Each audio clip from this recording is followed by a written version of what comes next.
600 की साड़ी और 3.5 लाख का ब्रांडेड बैग। कंगना की नई मंतक मद्दाहों से क्या दरख्वास्त की, आइए आपको बताते हैं। नटर बॉलीवुड अदाकारा कंगना रनावत ने एक वीडियो अपलोड करके मद्दाहों से कहा कि वो मुकामी ब्रांड्स को तरजीह दें।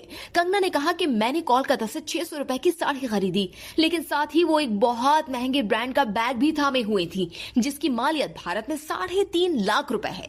अपनी इंस्टाग्राम स्टोरी में कंगना ने लिखा कि ये साड़ी मैंने कोलकाता से 600 रुपए की खरीदी थी। स्टाइल का मतलब ये नहीं कि हम बैनुल-अक़वामी ब्रांड्स के गुलाम बन जाएं।